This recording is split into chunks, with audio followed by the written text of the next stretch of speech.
Okay class, so in this particular lesson I'm gonna demonstrate you a second exercise for the concept which we have already discussed in previous lesson, that is polymorphism. So basically in this particular lesson we're gonna create a base class called car. It should have a few fields that would be appropriate for a generic car class like engine, cylinders, number of wheels and so on and so forth. Moreover, it must contain a constructor that should initialize cylinders. Number of how many number of cylinders contained within a car, and its name, okay, the car name, and set of wheels to 4. Basically we have to set the wheels value to 4 and engine default value to true, because every car has an engine and every car has a set of wheels mostly equal to 4. Also cylinders and names would be passed by parameters inside the constructor. Then we have to create some appropriate getters methods, and also we have to create some methods like start engine, accelerate and brake to show a message for each in the base class. Now we have to create 3 subclasses for your favorite vehicles. Whichever kind of vehicles is your favorite one, you can create for those vehicles 3 subclasses. Okay, now in the very end we're gonna override the appropriate methods to demonstrate polymorphism in use. Okay, but in this particular exercise we have to put all the classes in one file.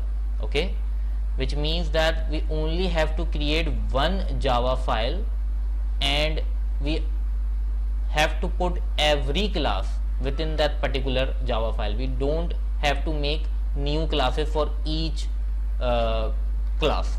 For each class we don't have to make new file. Okay, so what I mean by that I'm going to show you. Just a moment, wait for a moment, I'm going to show you. But in this particular example, only in this particular example we're going to do this. So then if for example you are looking in any kind of resource and you see that all the classes are contained within one file, so it can be done, right? It can be done in that way also, so it is not a problem. Alright, so we're gonna proceed now. So I'm gonna open up the IntelliJ.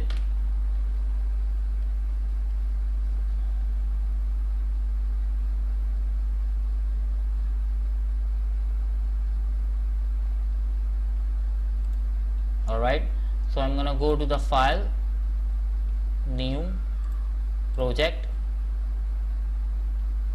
I'm gonna select the Java, click next.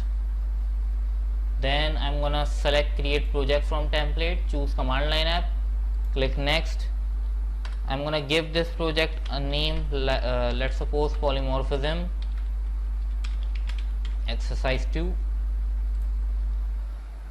and I'm gonna select this window. Alright, so now you can see that we have only one file, main.java, which is a default file when project is created. So in this exercise we're gonna create all the classes within this file only, to basically just demonstrate you that we can do we can proceed with this approach also. Okay, so first of all I'm gonna create a base class car, okay, inside the same file. So I'm gonna come over here and I'm gonna create class car. Okay, and within this class I'm gonna create some generic fields for the car. For the engine I'm gonna create a boolean field, and then for the number of cylinders this will be an integer field to demonstrate how many number of cylinders are available for a specific car. Then we're gonna create a string property for the car name, then for the number of wheels.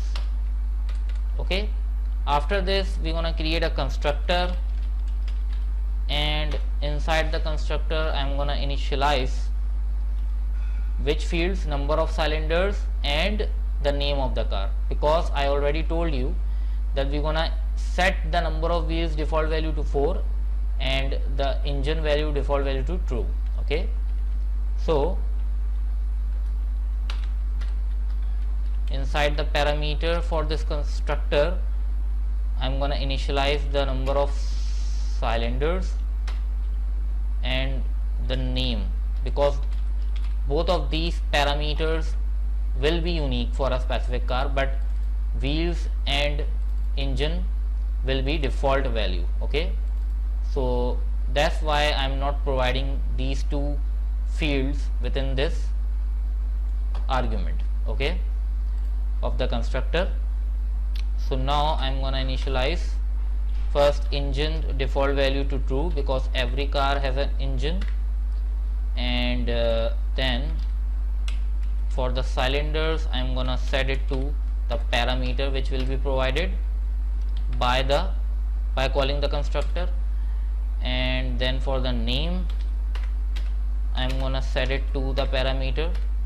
Then for number of wheels I'm gonna set it default value to 4. Okay, alright, so as you can see that the constructor is basically completed now. Alright, so now we can move further. Now we are gonna make two getter methods for the number of cylinders and for the name of the car, because both of these will be unique. So if we like to print out the information in the console, we can do that. So for the number of cylinders, we're gonna make a function which states get cylinders, so it will return cylinders information. And then for the name of the car, we're gonna make one more method which will return the name.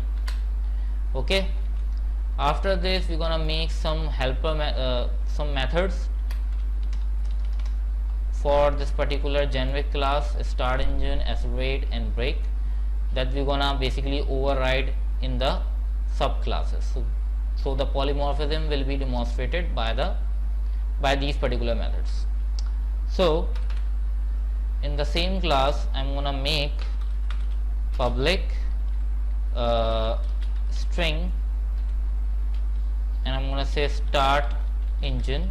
This method name would be start engine, and I'm gonna return that I'm in the car class, so I'm gonna say car, and I'm gonna point that which function is invoked. Okay, the function name is start engine, that present within the car class. Okay, this function. So I just passed the function name to demonstrate that basically we have executed this function which is available within the car class. In the same way I'm gonna make the function for accelerate, just to basically demonstrate that this function is giving us some information. We are just returning out this string statement. Okay, so I'm gonna say accelerate. After this we're gonna make one more function which will again return the string value for the brake, and then I'm gonna say this is the car class brake function. Okay, so as you can see that we have now completed this class, which is the generic class, or you can also say this as base class or parent class, whichever you like you can call it. Okay, base class or parent class. And now we're gonna make a specific class. Okay, for a specific car, in this case I'm making for the Mitsubishi. So I'm gonna come over here in the same file. You can see that the structure is laid out. Okay, from starting from here, so it is going till here, and then after this line I'm gonna make one more class, and I'm gonna say Mitsubishi. Okay, and then I'm gonna extend this with which class? Car class, because car is a base class. So now you can see it is giving us an error that there is no default constructor available.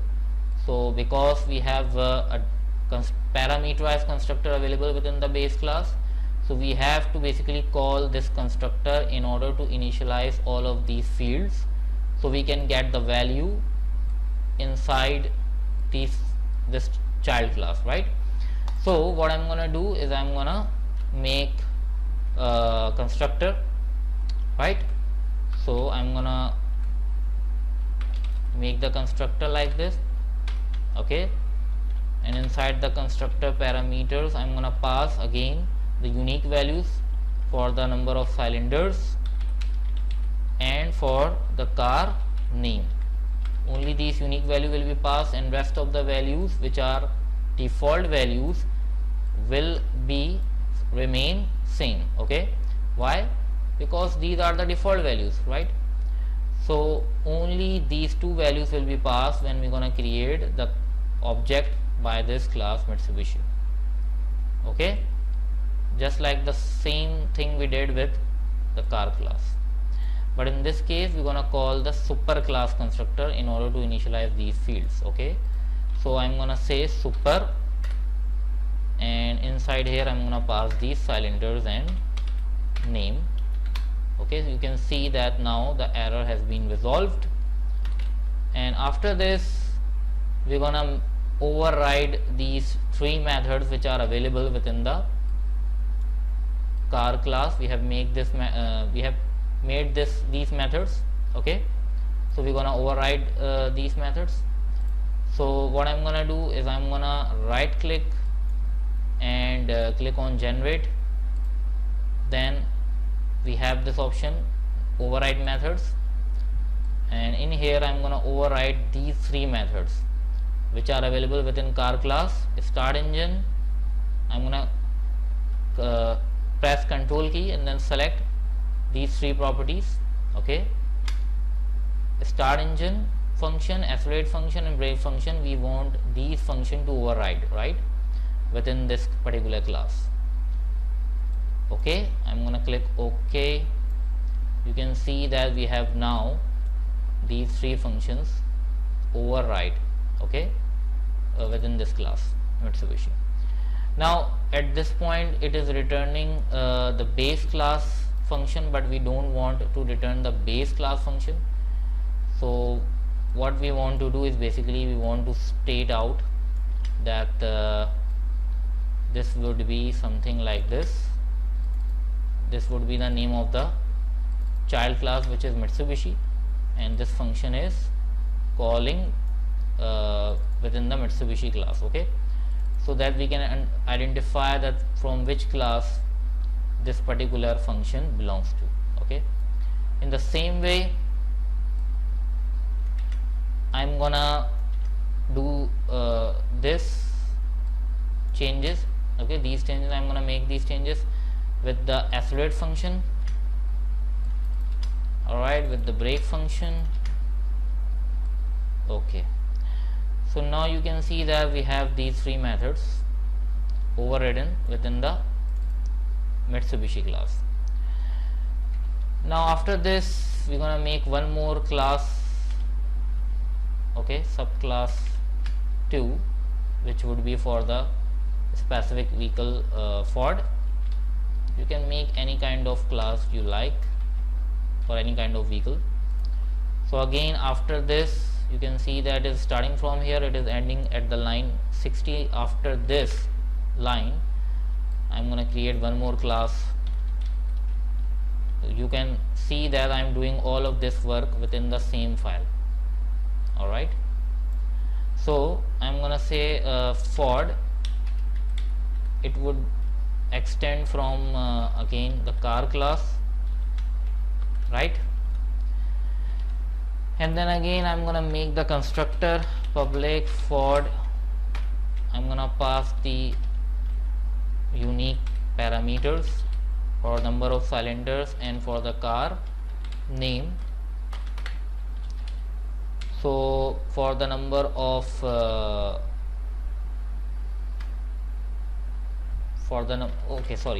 I'm gonna call the super class constructor, and I'm gonna pass these cylinders and name. Okay, After this, what we're gonna do is we're gonna again override those three methods which are available within car class by again going right clicking and selecting generate function, then override methods, then again I'm gonna hit control, hold down the control key and select these three methods which are available within car class, click OK. Now you can see that these are overridden, but we basically have to demonstrate that which function is executed by which class. Okay, so in this case this class name is Ford. Alright, in the same way I'm gonna do this. This would be Accelerate and this would be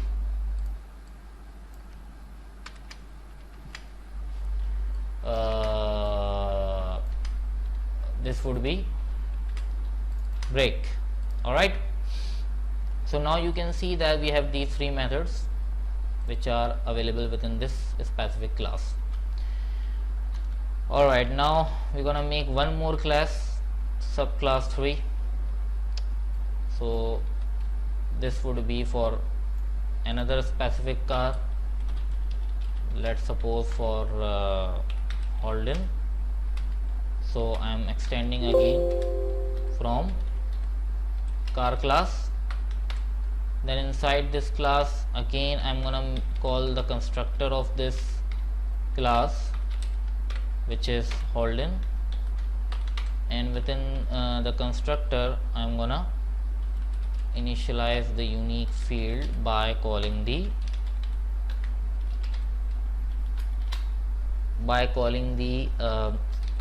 base class constructor, which is car. Okay, so I'm gonna pass this cylinders and name.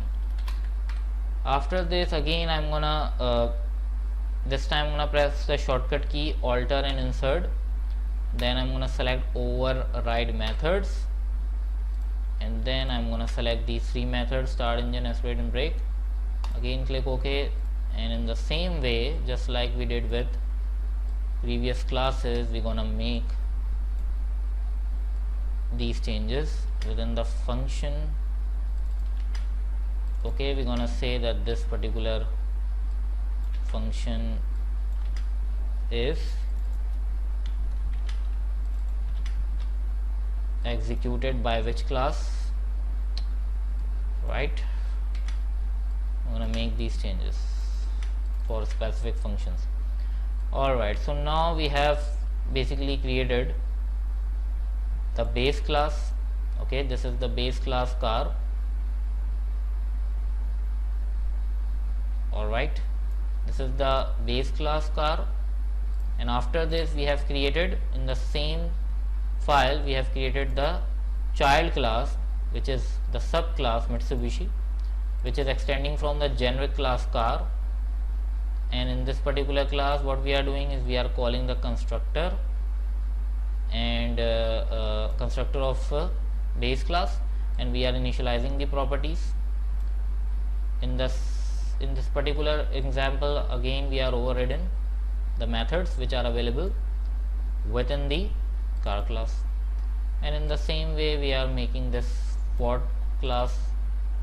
We have made this Ford class, and also we have made this Holden class. Okay, so now what we're gonna do is we're gonna create objects of all of the classes which we have basically created in main function. Okay, in the same file we're gonna go to the main class. Okay, and inside the main function I'm gonna create an object for first the generic class car. Okay, like this. So we're gonna pass the information, number of cylinders, we're gonna say 8. In this case we are just giving this a name as base car, because it is not any kind of specific car, it is a generic car, so we are just giving it a name as base car. Then we're gonna print the information for first we're gonna print the information for the start engine. Car engine is started. Okay, then we're gonna say that the acceleration function is called, then we're gonna call the brake function for the car. Okay, so if I execute this application at this point, then let's see what will be the output. You can see that the car class start engine function is called, then accelerate, then brake, and after this we're gonna make an object from the subclass Mitsubishi. Okay, I'm gonna call its constructor. I'm gonna provide number of cylinders 6, and the car name for the Mitsubishi would be Outlander, and the model is VRW 4-wheel drive. Okay, and after this statement I'm gonna copy these statements. Okay, and I'm gonna make changes. I'm gonna basically right click over here. Okay, I'm gonna go to the refactor and click renames, and then I'm gonna hit M, then hit enter. As you can see, all of the references are changed at once. Okay, by the help of refactoring. So you can do this also if you like, or you can manually type out the object name. So now if I execute this application one more time, you can see that we are getting this response now. The function is same, but it is now overridden. Okay, so this is basically a polymorphism is that the function which is calling right here is the same function which is basically available within base class, but we are redefining it. Okay, we are changing its form, we are changing its functionality. In this case it is the function for Mitsubishi, and in the first case it is a function for car, although the function name is same. Alright, function name is same, but its functionality is different. So that is the polymorphism, right? So now in the same way we're gonna proceed further. We're gonna make one more object for the class which is Ford, which we made. So I'm gonna say Ford number of cylinders, again I'm gonna pass 6, and the name, in this case I'm gonna say Ford Falcon. Alright, then again I'm gonna copy these statements, then I'm gonna rename this particular object by refactoring. I'm gonna say F, hit enter. You can see all of these references are changed, and now if I again execute this, you will notice that we're gonna get now this particular output.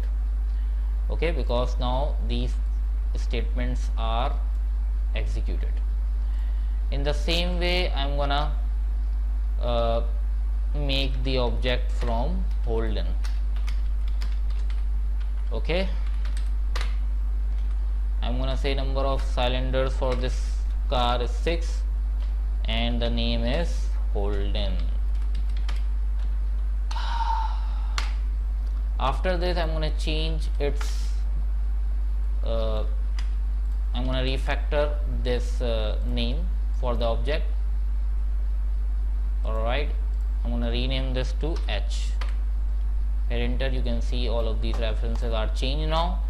Now if I execute this, you will notice that we got this response from the Holden. So this is basically the functionality for a polymorphism.